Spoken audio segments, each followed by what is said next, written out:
Começando por espelhos, pessoas. Espelhos esféricos. Então, a gente tem dois tipos de espelhos: espelhos convergentes e espelhos divergentes. As palavras convergente e divergente para vocês, tudo bem? Convergir e divergir. De boas? A gente usa essa informação. Tá bom. Imagina que a gente pega uma esfera gigantesca e a gente corta toda essa parte da esfera, ficando só com essa parte azul. Aí a gente passa um produto aqui, ó, na parte de trás, de tal forma que a parte da frente fica espelhado. Tudo bem? Então, essa daqui é a parte de trás. E esse daqui é um espelho chamado de espelho côncavo. Vocês lembram a diferença entre côncavo e convexo? Em matemática? Côncavo é a parte que tem o buraco.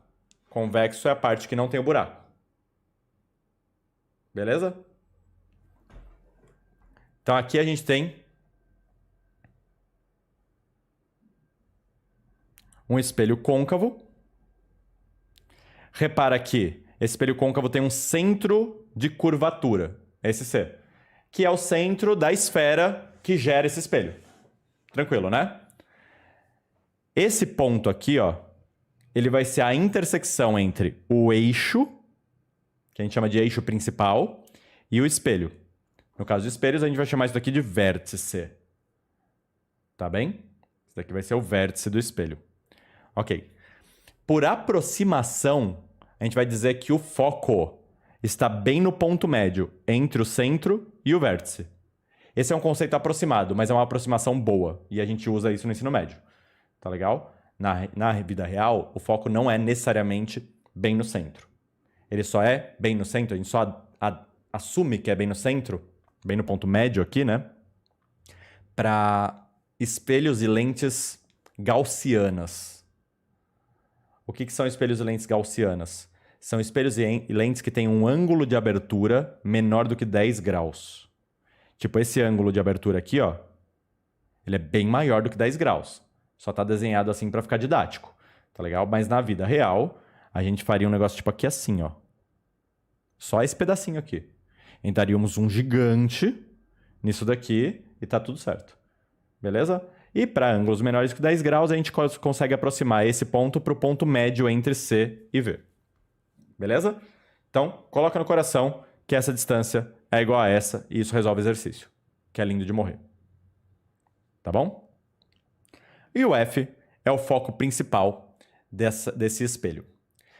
Como é que funciona essa ideia de foco principal? Raios de luz que vêm do infinito, eles vêm paralelos ao eixo principal. Tá legal? Raios de luz que vêm do infinito batem no espelho e passam pelo foco. Todos eles, ó. Veio do infinito, bate no espelho, passa pelo foco. Então, sempre que um raio de luz veio paralelo ao eixo principal, vai passar pelo foco. Tá claro isso? Então, é isso que é o foco. Tá.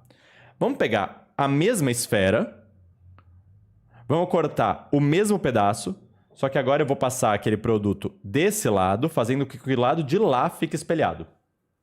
Ou seja, agora aqui é o lado de trás. Tá bem? Esse é o lado de trás. Raios de luz que vêm lá do infinito, ó, paralelos ao eixo principal, eles batem e voltam, porque é um espelho. Porém, eles voltam na direção... Lembra que direção é uma reta. Eles voltam na direção do foco, que é esse cara aqui. Beleza? De novo, foco real e foco virtual são palavras que eu estou usando. Não são palavras em física, tá bom? Não escreve foco virtual na sua prova dissertativa. É só para a gente se comunicar aqui. Eu estou chamando de foco virtual porque ele está do lado errado, concorda? Se os raios de luz vêm desse lado, eles voltam para esse lado. Então esse foco está do lado errado. Tudo bem?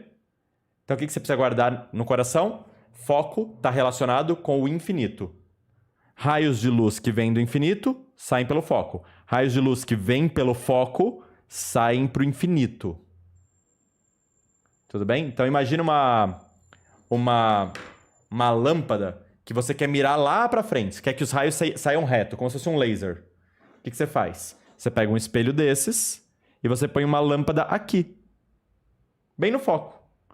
Aí todos os raios que saírem dessa lâmpada vão rebater nesse espelho e ir embora paralelamente, tá vendo? Você vai ter um canhão de luz.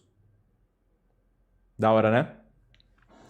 Tá bom. Então vocês sabem aqui as características de um espelho. Aí a gente tem os chamados raios notáveis nesse espelho. Então, de novo, se vem um raio paralelo ao eixo principal, ele sai pelo foco. Repara que eu mudei um pouco a notação. Ao invés de ficar desenhando o espelho assim, ó, agora eu desenho uma linha reta e eu faço um negócio assim para dizer que ele é côncavo. Beleza? Ou eu faço a mesma coisa e faço um negócio assim, ó, para dizer que ele é convexo aqui desse lado, tá vendo? Como se fosse assim. Belezura? Então, raio que vem do infinito, sai pelo foco. Ótimo. Pessoas, se o raio bater exatamente no vértice, ele vai sair do outro lado se comportando como se tivesse batido num espelho plano. Então, ângulo de incidência igual a ângulo de refração. Isso só acontece se ele bater exatamente no vértice, beleza? Tá bom. E, finalmente, se um raio de luz entrar pelo centro, ele bate e volta pelo mesmo caminho. Esse desenho não deixa tão fácil de ver que isso é óbvio. Mas se eu voltar para esse desenho aqui, isso é bem óbvio. Faz sentido para vocês, ó, que se um raio de luz bater por aqui,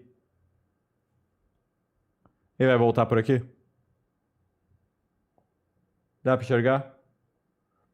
Em cada ponto, ele bateria como se tivesse um espelho plano tangente aqui, ó. Tá vendo? Se ele vem pelo centro, o espelho plano tangente forma 90 graus, né? Aí ele volta pelo centro também. Igualzinho. Tudo bem? Tá. Então, entrou pelo centro, saiu pelo centro. Entrou paralelo, saiu pelo foco. Entrou pelo vértice, sai como se fosse espelho plano. Decorar isso é legal. Mas se não decorar, dá para se virar, tá bom? Aqui é a mesma coisa, só que no caso de um espelho convexo, ó, entra paralelo, sai na direção do foco, mas não no sentido do foco. Beleza? Diferente de direção e sentido. Entrou pelo vértice, sai como se fosse espelho plano. E entrou na direção do centro, ó, volta na mesma direção. Tranquilo? Então, em ambos os espelhos. Eu deixei um resuminho aqui para você ter depois. Dúvida? Não. Aqui eu coloquei aquela informação das aproximações, tá bom? Você não precisa se preocupar muito com isso daqui. Não é tão relevante para vocês, mas eu vou deixar aqui só para ficar completinho, tá?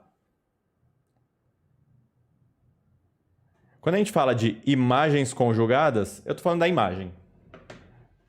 Essa imagem pode ser real, pode ser virtual. Comentei sobre esse desenho aqui. Então, nesse caso, ó, vamos voltar. Pega esse ponto. Desse ponto saem vários raios de luz, infinitos. Bastam 2 para eu saber como é que vai formar a imagem. Então, eu peguei aqui, ó, para facilitar a nossa vida, um raio de luz que está na direção do foco virtual, concorda? Então, tá na direção do foco, sai paralelo, certo? Então, ele bate e volta paralelo. Tá claro isso?